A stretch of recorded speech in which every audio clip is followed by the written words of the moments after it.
Kamusta mga ka-Astroluna? Sa video na ito, tatalakayin natin ang kahulugan ng Aries sa bawat bahay ng inyong birth chart. Ako si Marlinelle at welcome sa Astroluna Quest channel. Ang ating birth chart ay parang mapa ng ating kaluluwa, isang snapshot ng kalangitan noong tayo'y isinilang.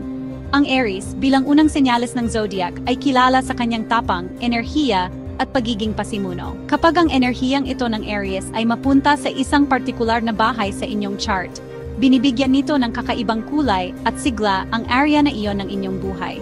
Kaya naman, samahan niyo ako sa ating paglalakbay sa 12 bahay ng astrology at isa-isahin nating tuklasin kung paano nagpaparamdam ang mapusok at determinado na enerhiya ng Aries sa bawat isa.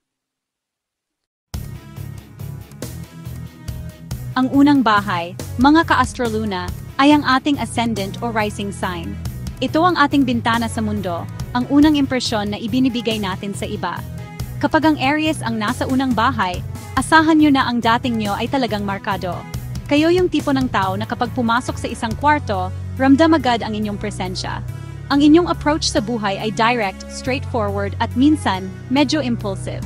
Ang inyong can-do attitude ay nakakahawa at nagbibigay inspirasyon sa iba. Pag-usapan natin ang ikalawang bahay, mga ka-Astroluna. Ito ang bahay ng ating mga personal na yaman at ari-arian. Kung paano tayo kumikita ng pera at ang ating self-worth. Ang Aries dito ay nagtutulak sa inyo na maging matapang at proactive. Hindi kayo hihintayin lang ang pera, kayo mismo ang kikilos.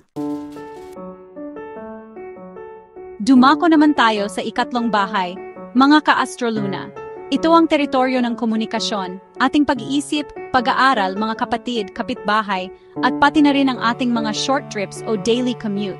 Kapag ang Aries ang nasa bahay na ito, asahan nyo ang isang isipan na parang laging naka-full speed. Ang inyong pag-iisip ay mabilis, matalas, at laging handang sumabak sa mga bagong ideya.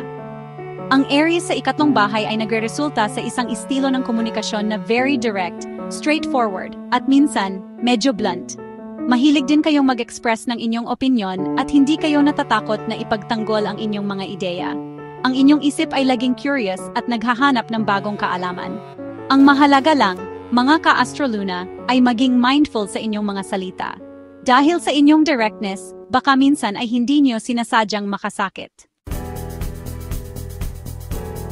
Chapter 4, Aries sa ikaapat na bahay, ang apoy sa puso ng tahanan. Ang ikaapat na bahay, mga ka-Astroluna, ay sumisimbolo sa ating tahanan, pamilya, mga ugat o pinagmulan, ating private life, at ang ating emotional foundations.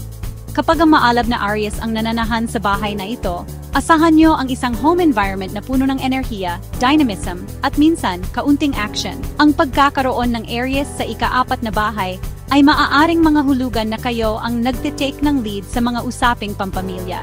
Mayroon kayong pagnanais na magkaroon ng independence at autonomy kahit sa loob ng inyong tahanan. Ang inyong passion ay maaring maging source ng warmth at sigla para sa inyong pamilya. Basta't ito ay na-channel ng tama. Chapter 5, Aries sa ikalimang bahay, ang pakikipagsapalaran sa pag-ibig at paglikha. Ito ang bahay ng saya, pag-ibig, romansa, creativity, mga hobbies, sports, at pati na rin ang ating mga anak o ang ating inner child. Kapag ang mapusok at adventurous na Aries ang nandito, asahan nyo ang isang buhay na puno ng excitement at passion sa mga aspetong ito.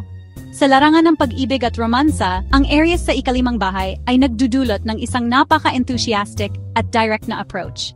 Pagdating naman sa creativity at hobbies, ang Aries dito ay nag-i-inspire sa inyo na maging bold at pioneering. Ang Aries sa ikalimang bahay ay isang paalala na i-enjoy ang buhay, magmahal ng buong puso, at huwag matakot na ipamalas ang inyong natatanging creativity at passion. Chapter 6, Aries sa ika-6 na bahay, ang masigasig na manggagawa at tagapangalaga ng kalusugan. Ito ang bahay ng ating pang-araw-araw na trabaho, kalusugan at serbisyo sa iba.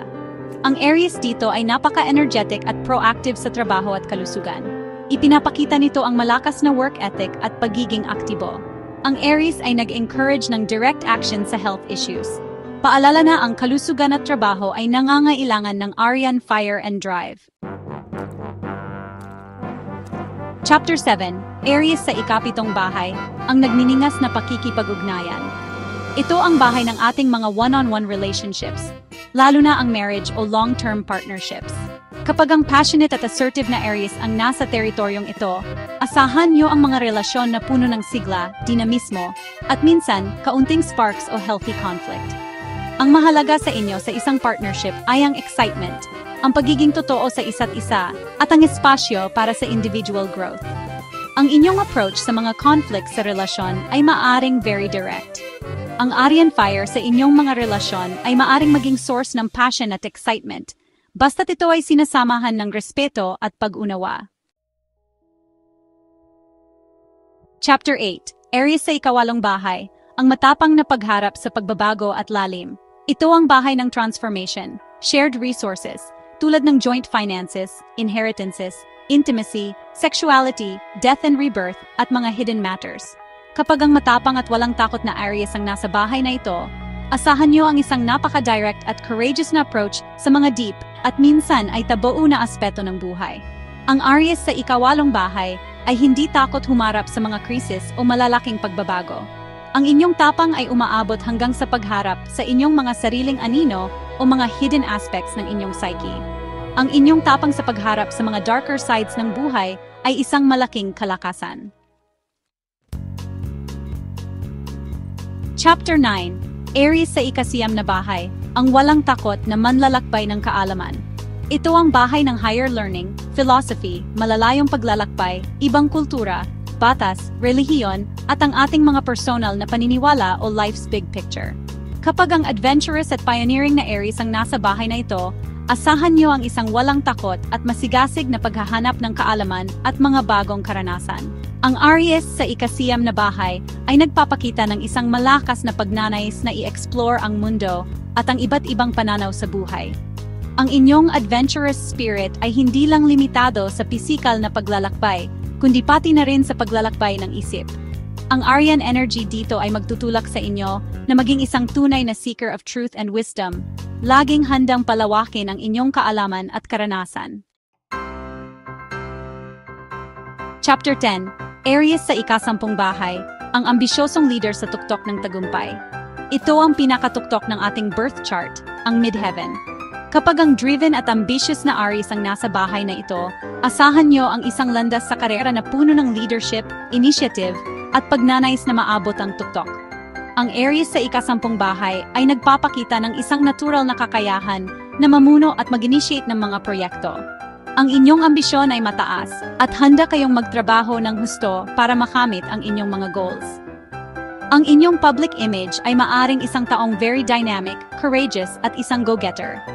Ang tagumpay para sa inyo ay hindi lang tungkol sa posisyon, kundi pati na rin sa impact na inyong nagagawa. Chapter 11. Aries sa ikalabing isang bahay, ang tagapangguna sa mga pangkat at pangarap. Ito ang bahay ng ating mga kaibigan, social groups, mga organisasyon, ating mga pangarap pag-asa para sa hinaharap, at ang ating mga humanitarian efforts. Kapag ang energetic at pioneering na Aries ang nasa bahay na ito, asahan niyo ang isang napaka-aktibong social life at isang malakas na pagnanais na mamuno o mag-initiate ng mga group activities at mga adikain. Ang Aries sa ikalabing isang bahay ay nagpapakita na kayo ay madalas na nagiging leader sa inyong mga social circles. Ang inyong friendship style ay direct at tapat. Ang inyong Aryan spirit ay isang malaking tulong sa pag-mobilize ng mga tao at sa pag-achieve ng mga collective goals. Chapter 12. Aries sa ikalabing dalawang bahay, ang nakatagong apoy ng espiritualidad at pagpapagaling. Ito ang pinaka-mystical at hidden na bahay sa ating chart. Kapag ang matapang na Aries ay nasa bahay na ito, ang kanyang enerhiya ay maaring mag-manifest sa mas subtle o internal na paraan. Ang Aries sa ikalabing dalawang bahay ay maaring mga hulugan na ang inyong tapang at fighting spirit ay mas nakadirekta sa mga internal battles. Ang inyong spiritual journey ay maaaring maging very active at personal. Ang Aries dito ay isang paalala na ang tunay na tapang ay hindi lang sa panlabas na laban, kundi pati na rin sa pagharap at pagpapagaling ng ating sariling kalooban. Hanggang sa muli, mga mandirigma ng bituin. At ayan na nga, mga ka-Astro Luna, ang ating paglalakbay sa 12 bahay ng astrology kasama ang nag-aalab na enerhiya ng Aries. Sana ay marami kayong natutunan at na-inspire kayo na mas kilalanin pa ang inyong sariling birth chart. Tandaan natin na ang astrology ay isang gabay, isang tool para sa self-awareness. Ang mahalaga ay gamitin natin ang mga insights na ito para mas maunawaan ang ating sarili, ang ating mga kalakasan at pati na rin ang mga areas kung saan pwede pa tayong mag-improve. Maraming salamat sa panonood. Huwag kalimutang mag-subscribe sa Astroluna Quest channel para sa iba pang astrology content. Hanggang sa muli, mga ka-Astroluna.